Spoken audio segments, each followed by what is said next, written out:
Serial देखने के लिए हमारे चैनल को सब्सक्राइब करें। टीवी से पहले सीरियल देखने के लिए हमारा चैनल सब्सक्राइब करें। ये राधिका मां नहीं बन सकती थी और इस वजह से ये गौरी को इस घर में लेकर आई और गौरी के चक्कर में ये जो चमक नैनी बनकर इस घर में आई। राधिका बहू मां बन पाती तो ये सब हंगामा होता ही नहीं। क्यों राधिका बहू? सही कहा ना मैंने। लेकिन ताई जी हम मां बन सकते हैं।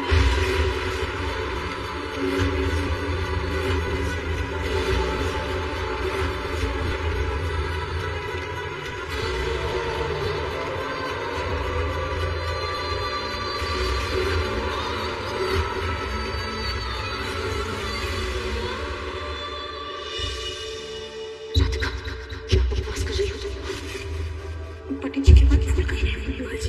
वो पंडित जी ढूंढी थी। क्या बात कर रहे हैं आप लोग? कौन पंडित? जो आपकी आज चमक की सगाई कराने के लिए घर आए थे, वो पहले भी आपकी गैर हाजिरी में घर आ चुके थे। मुझे झूठी भविष्यवाणी करने के लिए हमारे घर से किसी ने कहा था। लेकिन राधिका तुम्हारी रिपोर्ट से तो हमने करवाई थी, उसमें तो साफ साफ लिखा हुआ था। पंडित जी को रिपोर्ट नकली थी। उन पंडित जी की बात इतना ज्यादा डर गई थी, इसलिए उन्होंने आपको नकली रिपोर्ट लिखवाई। एक माँ है और एक माँ कभी भी ऐसा नहीं चाहेगी कि किसी भी वजह से उसकी संतान पे किसी भी तरह का संकट है, फिर चाहे वो वजह संतान की संतान क्यों ना हो।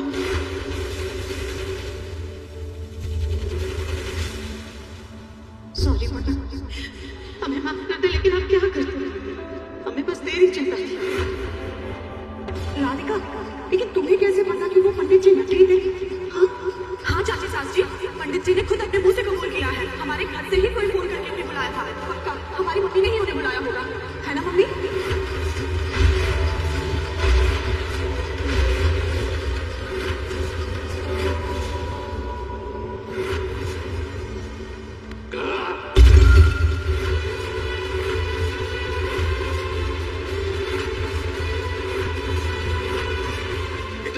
इतने बड़े जिसकी कोई हद नहीं है। हमारे हंसते खेलते परिवार की सारी खुशी उजाड़ के रख दिया।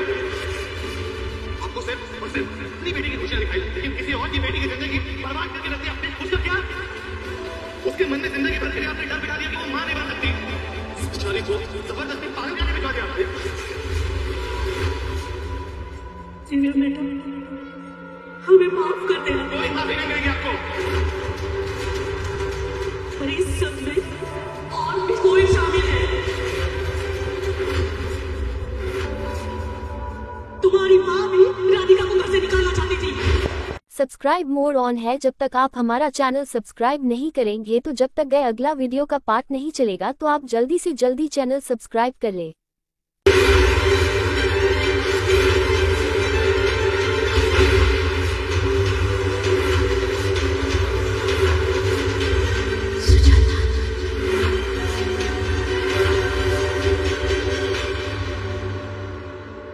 क्या क्या बकवास कर रही है आप? हाँ? क्या नौटंकी बकने जा रही है? हाँ, हम राधिका का बच्चा नहीं चाहते थे,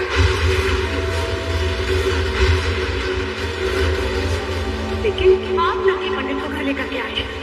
आपने राधिका के खिलाफ उनको भड़का करके हमारे मन में डर भर दिया।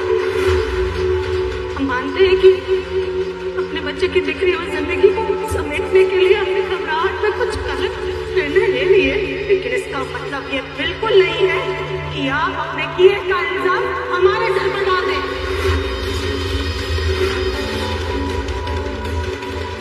प्लीज बुलाइए। अब पहले हमारे परिवार में बहुत दरारें डाल चुकी, अब और झूठ बोलकर हमारे मन में गलत फहमी का बीज मत बोइए,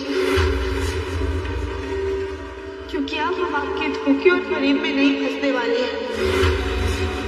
इस वक्त मैंने नहीं बुलाई है ताकि कहीं पर कुछ आज ना आए और सुजाता ही अगली बार हमारा वापस आने का जरिया बनेगी। मैं तो कहता हूँ चमक के साथ इन्हें भी पुलिस के हवाले करना चाहिए। मैं भी पुलिस को फोन कर दूँ। हाँ हाँ देवर जी, हाँ।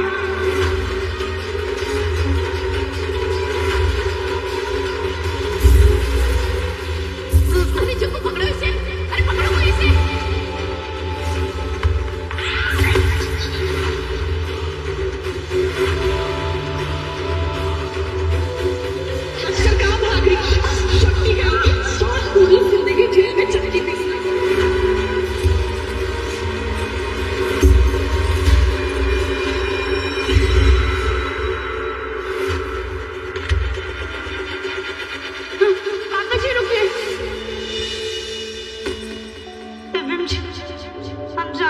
चाबुक और फूल आंटी ने बहुत बड़ी गलती की है, पर ये दोनों तो कली भाभी के रिश्तेदार हैं ना। हाँ, तो इस फूल आंटी के साथ साथ इसके गंवार बेटी कली को भी इस घर से बाहर कर दो। पता चले कल को ये गंवार कली अपनी माँ के साथ मिलकर इस घर में कोई नए कारनामे ना करे।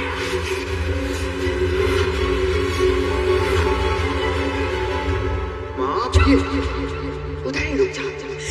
नहीं, हमारी गलतियों की सजा हमारी बेटी को मत दीजिए। ना ताई जी, इसमें कली भाभी की कोई गलती नहीं, बल्कि उन्होंने तो हमारा साथ दिया। जब कोई भी हमारे साथ नहीं था, उन्होंने हमें यकीन किया। और तो चमक का सच सबके सामने लाने में उन्होंने ही हमारी मदद की है। पापा जी प्लीज इन लोगों को पुलिस के हवाले मत कीजिए, इन्हें तो शांति से आगे जाने दीजिए। देखा आपने इसके साथ इतना बुरा किया, फिर भी ये चाहती है कि आपको जेल ना भेजा जाए। ठीक है बेटा, तुम कहती हो तो मैं इन्हें पुलिस के हवाले तो नहीं करूंगा, लेकिन आप दोनों अभी के अभी अपना सामान लेकर यहाँ से निकल जाइए और आईना अपनी शक्ल दिखाने की कोशिश भी मत करना, समझ गई? और एक बात अच्छे से याद रखिए, आपको ये माफी भी Radhika subscribe my channel please. आप हमारा चैनल सब्सक्राइब नहीं करेंगे तो जब तक सब्सक्राइब माय चैनल प्लीज चलेगा, तो आप जल्दी से जल्दी चैनल सब्सक्राइब माय चैनल की वजह से मिल रही है, जिसको आप लोगों ने इतना परेशान किया।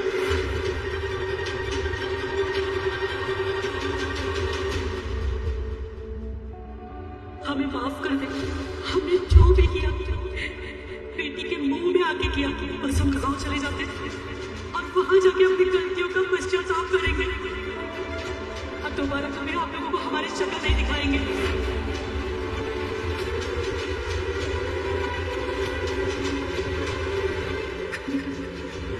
हमेशा खुश रहिए। अब समझ में आया मुझे कि सब देवरानी जी की बात क्यों मानते हैं, क्योंकि वो बहुत अच्छी और समझदार इंसान, हमसे लाख गुना बेहतर, और आज आप उन्हीं की वजह से जेल नहीं गई। अब हमें बख्श दो और हमारे बीच फूट डालने की कभी कोशिश भी मत करना। हाँ हाँ, बहुत हो गई ये मगरमच्छ के आंसू समझ जी, अब जाइए।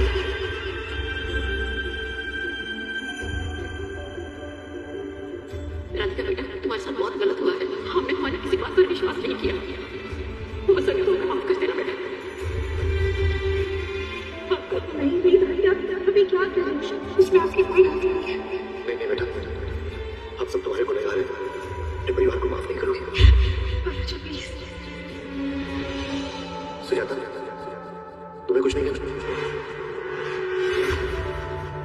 सॉरी राधिका बेटा, हमें माफ कर दो।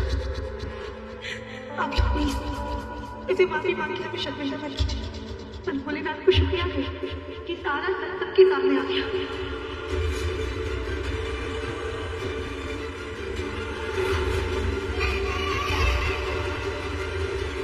रानी जी, गौरी के पास जाइए, वो कब से माँ के प्यार के लिए तरस रही है।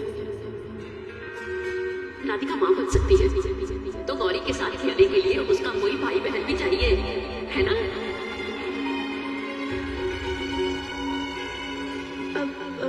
गौरी रोनी दादी से मत। हाँ, जाओ जाओ।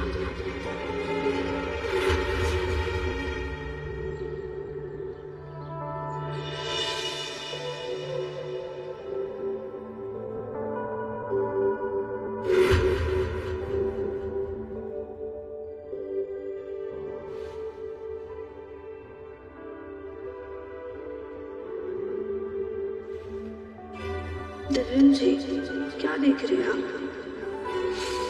क्या देख रहा हूँ? देख रहा हूँ कि सुकून कैसा होता है। मतलब आगे बढ़ करो।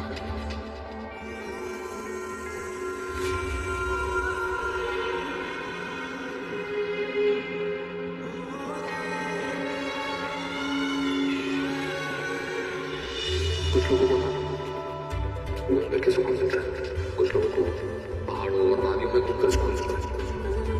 मेरा जो मेरी आंख का सब्सक्राइब मोर ऑन है जब तक आप हमारा चैनल सब्सक्राइब नहीं करेंगे तो जब तक गए अगला वीडियो का पार्ट नहीं चलेगा तो आप जल्दी से जल्दी चैनल सब्सक्राइब कर ले।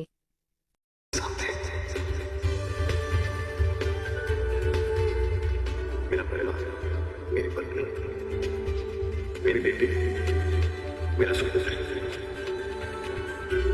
दिव्यम जी, जिससे हम आपका संबंध है, वैसे आप हमारी तसल्ली है। तुम्हें पता है अगर तुमने नहीं थी तो बहुत ही अधूरापन महसूस होता था। ऐसा लगता था जैसे सब खाली है।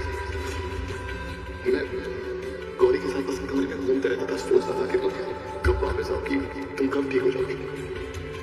तब पता नहीं था कि तुम ठीक हो। एक बात कहना था, मुझे बहुत बुरा लग रहा है कि तुम्हारे साथ फिर से इतना कुछ बुरा हो गया इस घर में। मुझे कुछ पता भी नहीं चला। कैसे नहीं है राधिका, मेरी गलती है। तुम कितनी सारी मुसीबतें झेल रही थी, इतनी सारी परेशानियां झेल रही थी और मैं चाहकर भी नहीं समझ पा रहा था। तुम्हें पता तुम चली गई तो मुझे लगा था कि मैं गौरी को संभाल लूंगा, लेकिन मैं खुद को भी नहीं संभाल पा रहा था। मैं गौरी को क्या संभाल रहा, रेत की तरह हाथ से बस सब कुछ फिसलता जाता था। मेरा घर, परिवार, मेरी बेटी, काम, सब कुछ। लेकिन तुमने सारी परेशानियां झेली, सारी मुसीबतें अकेली झेली, जब उनका सबके सामने ले आई थी। हमारी बेटी को भी संभाल लिया, एग्जैक्टली हमारे परिवार को डूबने से बचा लिया। नहीं, मेरे प्यारे दोस्त,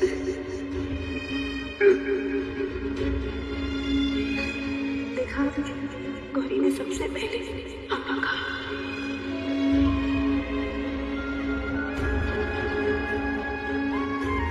गौरी बेटा, पापा को बताओ कि मम्मा ये सब इसलिए कर पाती है क्योंकि पापा उनकी हिम्मत है।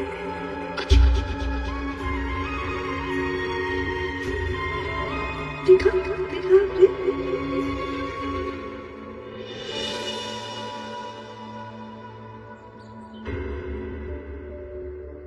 सुजाता, तुम आज की आरती नहीं करोगी।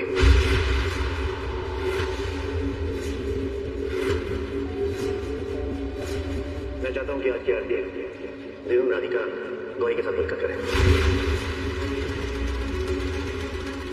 ये क्या क्या कह रहे हैं मुन्ना के पापा? गौरी आरती कैसे कर सकती है? ना उसके खानदान का पता है, ना परिवार का, ना ही माँ बाप का। माँ जी, आप ही कुछ समझाइए हैं। वहाँ जब दिव्यम और राधिका ने उसे अपनी बेटी मान लिया तो हमें भी दिल छोड़ देनी चाहिए, उसे अपनी बेटी मान लेना चाहिए। हाँ जरूर, तुम बिल्कुल सही कह रही हो। कब से मैं भी तुम्हें यही कहना चाह रही थी।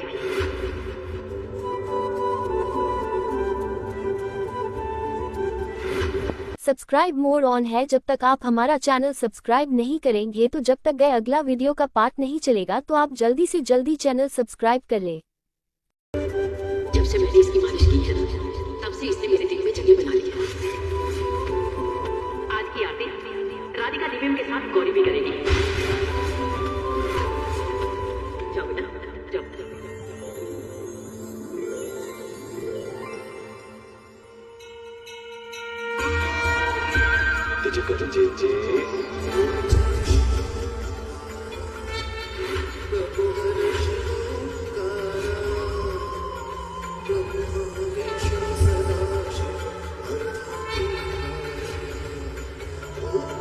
हर हर महादेव।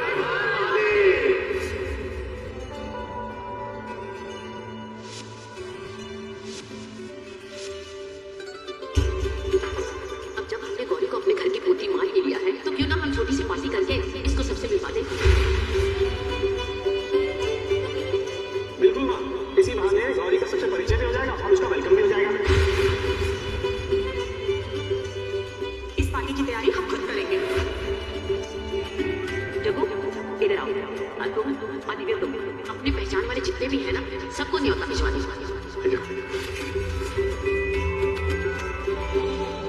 ये सुजाता राधिका की माता वाला नाटक कितना भारी पड़ गया तुम पे। अब तुम्हारी प्यारी बहू राधिका इसी घर में है और इसकी कोई बेटी गौरी भी इसी घर में जगह बना रही है। ये सुजाता बहन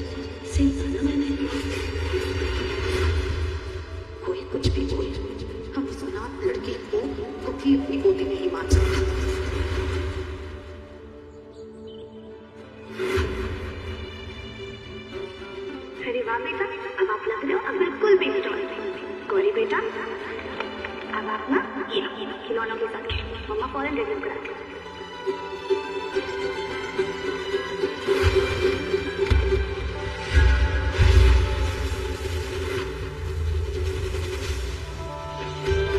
अरे गौरी बेटा, ये आपने क्या कर दिया? मम्मा आपको काला टीका लगाना भूल गई तो आपने पूरे कपड़े ही काले कर लिए। हाँ, शैतानी करके आप करते हो। अब हम आपको वापस से तैयार कर देते हैं। देवरानी जी, अभी देखिए ना, गौरी ने अपने पूरे कपड़े खराब कर दिए। देवरानी जी, गौरी को ना मम्मी की भी माँ की लाई हुई ड्रेस पहननी थी, है ना गौरी बेटा? देखिए देवरानी जी, जाइए आप तैयार हो जाइए, गौरी को हम तैयार कर देंगे।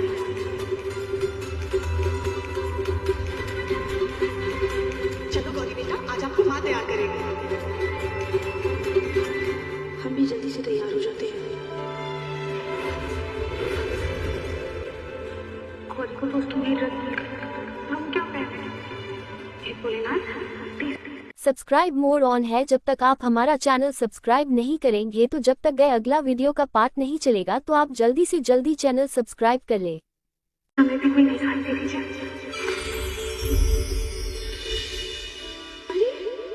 वो भोलेनाथ ने मैंने एक साड़ी दे दी। अरे वाह, भोलेनाथ ने नहीं, स्वयं तुम्हारे पति परमेश्वर ने तुम्हें ये साड़ी दी है। जी, आप ये साड़ी हमारी भी लेकर आए हैं? चलिए ये साड़ी तो मैं पड़ोसी की बीवी के लिए लाया, लेकिन उसे अच्छी नहीं लगी। मैं उसे नहीं दे देता तो ऑफिस से तुम्हारे लिए लाया हूँ ना।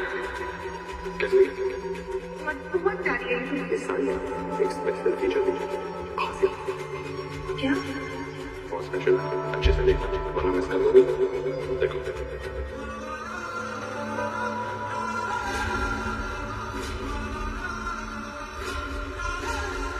राधिका, पता है इस साड़ी के चुप हम लोग बहुत सारा रोमांस कर सकते हैं।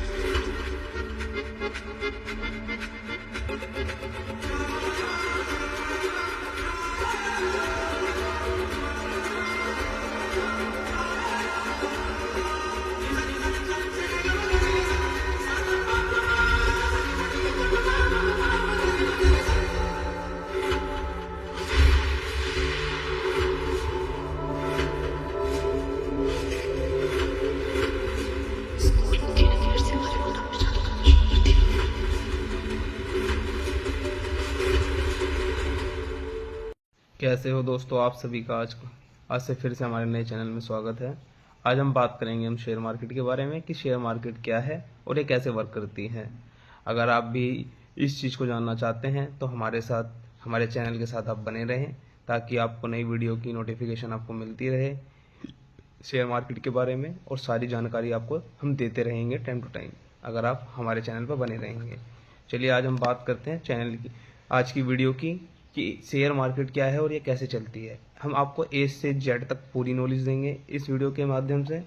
अगर आपको ये वीडियो अच्छी लगे तो हमारी वीडियो को आप ज़रूर लाइक, शेयर एंड सब्सक्राइब करें। चलिए स्टार्ट करते हैं वीडियो को। अगर आप शेयर मार्केट के बारे में सब कुछ हिंदी में सीखना चाहते हैं तो आप बिल्कुल सही जगह पर आए हैं, क्योंकि आज इस पोस्ट को पढ़ने के बाद आपको शेयर बाजार के जुड़े सारे उन सभी चिट्ठों के बारे में पता चल जाएगा जो आप अभी आपके मन में सवाल आते हैं कि शेयर मार्केट क्या है, कैसे वर्क करती है। आपको ये सब चीज़ें इस वीडियो के माध्यम से बिल्कुल पता चल जाएगी, क्योंकि हम आज जो आपको बताएंगे चीज़ें वो बिल्कुल बिगिनर लेवल से बताएंगे और आप इसे अच्छे से समझ पाएंगे, क्योंकि आज हम शेयर मार्केट की फुल नॉलेज और इससे जुड़े हुए आपको सभी बेसिक सवालों का जवाब देंगे। और जैसे ही शेयर मार्केट क्या है, सबसे पहले कि शेयर मार्केट कैसे काम करता है, शेयर मार्केट कैसे सीखें, और शेयर मार्केट में हम पैसे कैसे कमाएं, और शेयर मार्केट में पैसा कैसे कमाया जाता है, ये सब चीज़ें, इन सब पॉइंटों को हम ध्यान में रखते हुए आपको सारी चीज़ें समझाएंगे। आप हमारी वीडियो को पूरा देखें। सबसे पहली चीज़ आती है कि शेयर मार्केट में कितना रिस्क और जोखिम होता है। क्या सच में शेयर मार्केट में रातों रातों में लोग करोड़पति बन सकते हैं? ये सब कहने वाली बातें हैं, ठीक है। कोई एक रात में करोड़पति नहीं बनता, हर चीज़ की नॉलेज लेनी पड़ती है आज के टाइम में। बिना नॉलेज के आप कुछ भी नहीं कर सकते हैं। अगर आपके पास नॉलेज है तो आप चीज़ों को आराम से कर सकते हो। और पहले ही मैं आपको बता दूं, ये कोई लालच वाला गेम नहीं, कोई सट्टा बाजारी नहीं है। ये चीज़ एक ऐसी है जिसको बहुत ही नॉलेज लेके चीज़ों को करा जा सकता है, अदरवाइज वैसे आप चीज़ों को नहीं कर सकते हैं। तो इसमें बहुत सारी चीज़ें हमें देखनी पड़ती हैं और हम आपको बताएंगे, क्योंकि आज के टाइम में शेयर मार्केट की बेसिक नॉलेज तो मैं दूंगा आपको साथ में ही, लेकिन शेयर बाजार की सभी जरूरी बेसिक और एडवांस कॉन्सेप्ट भी आपको डिटेल में समझाऊंगा, हिंदी में एक्सप्लेन करने की कोशिश करूंगा ताकि आपको सारी चीज़ें अच्छे से विस्तार में समझा सकूं। ठीक है, सबसे पहले हम आते हैं कि शेयर मार्केट है क्या। हमारी जो शेयर मार्केट है वो एक ऐसी मार्केट है जहां पर BSE और NSE भारतीय स्टॉक एक्सचेंज पर लिमिटेड कंपनियों के साथ शेयर ट्रेंड खरीदे और बेचे जाते हैं। शेयर मार्केट के द्वारा एक आम निवेशक भी निफ्टी या सेंसेक्स की टॉप कंपनियों में पैसा निवेश करके शेयर होल्डर बन सकता है। आप इतनी बात समझ गए कि आप किसी भी कंपनी के शेयर खरीदोगे, ठीक है, तो उस कंपनी में आपका भी स्टेक डल जाएगा। ठीक है, आप उस कंपनी के एक शेयर होल्डर हो जाओगे, आपका भी उस कंपनी पर थोड़ा बहुत राइट्स बन जाएगा जब आप उस कंपनी के शेयर खरीद लोगे। अब हम बात करते हैं कि शेयर मार्केट ये हमारी चलती कैसे है। तो उसके लिए हम बात कर लेते हैं कि शेयर मार्केट में चलती कैसे है। बाजार का मतलब होता है कि एक ऐसी जगह जहां पर चीज़ों की खरीद और बिक्री की जाती है। आप समझ गए हो कि शेयर मार्केट में होता क्या है कि हम शेयर को खरीदते हैं और उनको बेचते हैं। ठीक इसी प्रकार से शेयर बाजार स्टॉक मार्केट एक ऐसी जगह है जहां पर बहुत सारी कंपनियां लिस्टेड होती हैं। आपको पता ही है कि एक कंपनी तो चलती नहीं है शेयर मार्केट के अंदर, बहुत सारी कंपनी, जितनी चाहे नई हो चाहे कंपनी पुरानी हो। फॉर एग्जांपल के लिए टाटा, रिलायंस वगैरह की कंपनी जितनी भी हैं सब अपने शेयर को अलॉट करवाती हैं। ठीक है ना, और वे सभी कंपनियां अपने शेयर जारी करती हैं बेचने के लिए अलग अलग प्राइस में, क्योंकि हर शेयर का एक अपना अलग अलग प्राइस होता है। ठीक है, कोई सस्ता भी होता है, कोई महंगा भी होता है। ठीक है ना सर। तो और फिर लोग उनके शेयर को खरीदते हैं और जब वह शेयर का प्राइस बढ़ जाता है तो उसे बेच देते हैं और उससे वो कुछ प्रॉफिट कमा लेते हैं। आप ये बात तो समझ गए कि अगर आपने कोई शेयर खरीदा तो ये जरूरी नहीं है कि वो शेयर आपका प्रॉफिट ही देके जाएगा, क्या पता आपको लॉस भी देके चला जाए। इसलिए कहते हैं कि शेयर मार्केट को बहुत ही ध्यान से पैसा इन्वेस्ट करके और नॉलेज के साथ में यूज़ करना चाहिए। अगर आप ये सब चीज़ें बड़े ध्यान से करोगे तो आपके लिए कोई बड़ी बात नहीं है, बहुत इजी हो जाता है फिर करना चीज़ें। ठीक है, तो ये वाली चीज़ें होती हैं इसके अंदर। और फिर लोग उन शेयर को खरीदते हैं और जब प्राइस बढ़ जाता है तो उन्हें बेचकर पैसा कमा लेते हैं। लेकिन वहीं दूसरी ओर अगर शेयर का प्राइस कम हो जाता है, ठीक है, और उसे बेचने पर नुकसान भी हो सकता है। आपको बता देते हैं कि शेयर का प्राइस कम और ज़्यादा फ्लक्चुएट होता रहता है और आज कुछ और है तो कल कुछ और होगा। ये सच्चाई है कि अगर आज प्राइस कुछ और है तो कल कुछ और होगा उसका शेयर का प्राइस। अब स्टॉक मार्केट में जो ज़्यादातर लोग होते हैं सिर्फ पैसा इन्वेस्ट करते हैं ताकि उन्हें फ्यूचर से ज़्यादा रिटर्न मिल सके और वह जल्दी से जल्दी अमीर बन सके। जब ही होगा दोस्तों अगर आप लॉन्ग टाइम के लिए इन्वेस्ट करोगे। अगर आप शॉर्ट पीरियड में सोचोगे कि मैं एक ही दिन में रातों रात करोड़पति बन जाऊं तो ये तो आपको हो नहीं सकता बिल्कुल भी। तो इसमें थोड़ा टाइम लगता है और आपको टाइम देना पड़ेगा। अगर आप इसमें टाइम देते हो चीज़ों को लिए समझने के लिए तो आप शायद ज़रूर कुछ अच्छा कर जाओगे और अच्छा अर्न कर जाओगे इसके अंदर। तो इन सब चीज़ों को आपको बहुत ध्यान देना पड़ेगा। स्टॉक मार्केट में जो ज़्यादातर लोग होते हैं सिर्फ इसलिए पैसा इन्वेस्ट करते हैं ताकि उनके फ्यूचर से ज़्यादा रिटर्न मिल सके और वह जल्दी से जल्दी अमीर बन सकें। लेकिन शेयर मार्केट को समझना इतना आसान भी नहीं है, क्योंकि इसमें बहुत सारी बेसिक टर्म आपको पता होनी चाहिए, जैसे कि सेबी यानी security and exchange board India, जिसका बहुत बड़ा रोल होता है। अगर आपको सेबी के बारे में पूरी नॉलेज है शेयर मार्केट की कि जो इसको रन करती है, तो आप चीज़ें समझ सकते हो थोड़ी कि इसमें काम कैसे होता है। इसके अलावा इसके अंदर बहुत सारी चीज़ें होती हैं जैसे IPO, demat account, Sensex and Nifty, equity और कम्युनिटी और करेंसी वगैरह सारी चीज़ें चलती हैं इसमें, और डेरिवेटिव्स भी चलते हैं, बोनस हो गए। इन सब चीज़ों को समझना आपके लिए बहुत ज़रूरी है। अगर आप इन सब चीज़ों को अच्छे से समझोगे तो शायद आप चीज़ें अच्छे से कर पाओगे। और अगर आप शेयर मार्केट में बिल्कुल ही नए हो तो आइए तो इसका एक आसान एग्जांपल देते हुए मैं आपको समझाता हूँ। अगर मान लो कोई एक नया बिगिनर है और वो शेयर मार्केट को कैसे समझता है और शेयर बाज़ार में शुरुआत का पहला कदम क्या होना चाहिए और यह समझने के लिए आइए एक उदाहरण देखते हैं कि लोग कैसे कर सकते हैं इस चीज़ को। पहला एग्जाम्पल जो होता है, मान लीजिए कि आपकी कोई कंपनी स्टॉक की है और कुछ समय तक आपने कंपनी बहुत अच्छी चलाई, लेकिन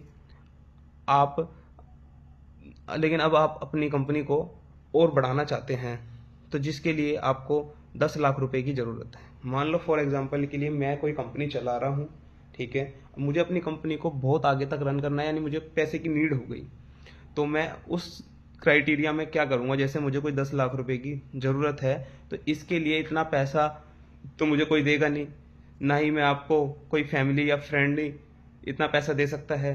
तो ऐसे में आप क्या करेंगे, तो उस क्राइटेरिया के अंदर कंपनियां क्या करती हैं कि अपनी कंपनी के जो शेयर होते हैं, ठीक है, उनको पब्लिकली पब्लिश कर देती है, ताकि बाहर से लोग उनको खरीद के उनकी कंपनी में पैसा इन्वेस्ट करें।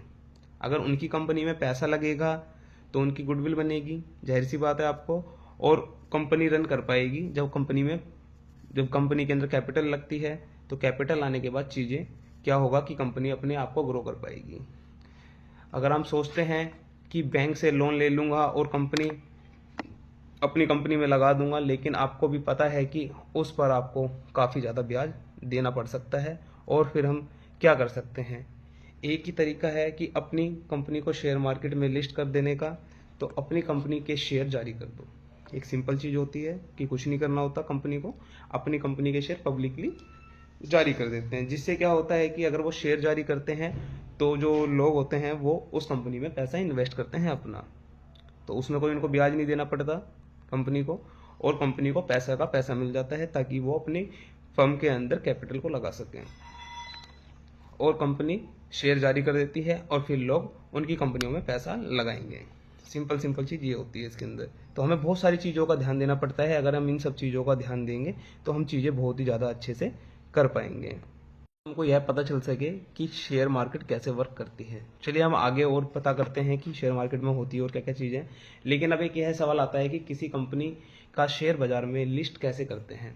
अब मान लिया हमने ये चीज़ तो पता कर ली कि कंपनी अपने आप को लिस्ट करती हैं, और वो लिस्ट किस माध्यम से करती हैं कि अपने शेयर को वो पब्लिकली पब्लिश कर देती हैं, ताकि कंपनी के अंदर पैसा लगा सकें जनता। अब जनता पैसा लगाएगी तो जाहिर सी बात है कंपनी को कैपिटल मिलेगी, और वो कंपनी ग्रो कर सकती है। जब कंपनी में पैसा होगा तो अपने बिजनेस को और बढ़ा सकते हैं। अब किसी भी कंपनी को शेयर मार्केट में लिस्ट कैसे करें, अब ये पता करते हैं कि इसमें करते क्या हैं हम। अगर आपको 10 लाख रुपए की ज़रूरत है तो आप अपनी कंपनी को शेयर मार्केट पर लिस्ट करके 10 लाख रुपए आसानी से इकट्ठा कर सकते हैं। ये चीज़ सिंपल होती है। अगर हम चाहें, अगर हमारे पास 10 लाख रुपए हैं तो हम अपनी कंपनी को आराम से लिस्ट कर सकते हैं। और इसके लिए सबसे पहले आपको अपनी कंपनी को स्टॉक एक्सचेंज यानी BSE या NSE पर लिस्ट कराना पड़ेगा। अगर हम उसको लिस्ट कराएंगे तभी हम चीज़ें आसानी से कर सकते हैं। अब BSE यानी होता है बॉम्बे स्टॉक एक्सचेंज, जिस पर 4000 से भी ज़्यादा कंपनियां लिस्टेड हैं। आप खुद देख लीजिए कि कंपनियां कितनी ज़्यादा लिस्टेड हैं इसके अंदर, क्योंकि इसके बिना आप बॉम्बे स्टॉक एक्सचेंज में अगर आप अपनी चीज़ें लिस्ट नहीं कराओगे तब तक आप कंपनी के अंदर लिस्ट नहीं कर पाओगे।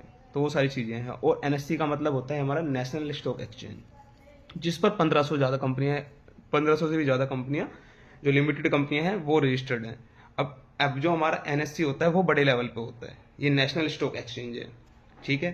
तो ये भी चीज़ हमें नॉलेज होनी चाहिए कि अगर हम शेयर मार्केट में अंदर घुस रहे हैं तो हमें सब चीज़ों के बारे में पता होना चाहिए कि कौन सी चीज़ क्या है और कैसे वर्क करती हैं, कौन कौन सी कंपनियां किसके अंदर आती हैं और किसके अंदर नहीं आती हैं। अब वही चीज़ है ना कि BSE के अंदर हमारी कौन सी कंपनी आती है और NSE में कौन सी आती है, हमें तो इन सब चीज़ों पे ज़्यादा ध्यान देना चाहिए। अब हम आगे बात करते हैं कि आगे क्या है और क्या चीज़ें हो सकती हैं। अब मान लो कि अगर अपनी कंपनी को स्टॉक एक्सचेंज में अगर आपको लिस्ट कराना है तो सबसे पहले जाना होगा हमें SEBI के पास। अगर हमें अपनी कंपनी को लिस्ट कराना है तो हमें पहले SEBI के पास जाना होगा, क्योंकि SEBI से हम जब रजिस्टर्ड करेंगे अपनी कंपनी को तभी हम आगे कोई चीज़ें कर सकते हैं। उसके बाद ही हमारी आगे की प्रोसेस होती है। अगर हम उस प्रोसेस को ध्यान से देखेंगे तो क्या होगा वो मैं आपको बताता हूँ। SEBI के पास आपको अपनी कंपनी की सभी डिटेल देनी पड़ती है। आप जाओगे, अपनी कंपनी कब स्टार्ट हुई थी, रजिस्टर्ड वगैरह कब करी थी आपने, वो सब चीज़ें आपको बतानी पड़ेगी। कितने वर्कर्स काम करते हैं कंपनी के अंदर, ठीक है। ये सब चीज़ें आपको देनी पड़ेगी। कंपनी की डिटेल, कंपनी कितना टर्नओवर करती है पूरे साल के अंदर, वो सारी डिटेल देनी पड़ेगी। कंपनी की बेस बना हुआ है मार्केट के अंदर या नहीं बना हुआ है, उन सब चीज़ों को भी बहुत ध्यान देना पड़ता है, तब जाके कंपनी रजिस्टर्ड होती है अपनी। तो इन सब चीज़ों को आपको बड़े ध्यान से देखना पड़ेगा कि कैसे कैसे होती है। और एक बार जब वो सेबी अपनी कंपनी को वेरीफाई करके अप्रूव कर देती है, अगर मान लो आपने सेबी में रजिस्टर्ड कर दिया, रजिस्टर करने के बाद अगर आपकी कंपनी सेबी की तरफ से अप्रूव कर दी, यानी इसको वेरीफाई कर दिया गया, तब आपको कोई इशू नहीं होगा। अगर उसने तो इसके बाद आपकी कंपनी को स्टॉक एक्सचेंज में लिस्ट करवा सकते हैं। ये चीज़ सिंपल है। अगर किसी कंपनी ने अपने आप को वेरीफाई करवा दिया सेबी के अंदर, तो आराम से अपने आप को लिस्ट करा सकती है। तो इससे यही बेनिफिट है, अगर वो लिस्ट हो गई तो वह अपने शेयरों को पब्लिकली पब्लिश कर सकती है। तो उससे उसको क्या होगा कि बिजनेस के अंदर पैसा मिलेगा, जो वो अपने शेयरों को पब्लिश करेगी, तो उसके बिजनेस में जाहिर सी बात है कि कैपिटल इन्वेस्ट होगी लोगों के द्वारा, और वो बिजनेस जरूर ग्रो होगा। तो ये सब चीज़ें होती हैं। और अब हम पहली बार अपनी कंपनी के शेयर बेचने जा रहे हैं और आपको 10 लाख रुपए की ज़रूरत है, तो आप 100 रुपये के हिसाब से 10,000 शेयर निकालेंगे।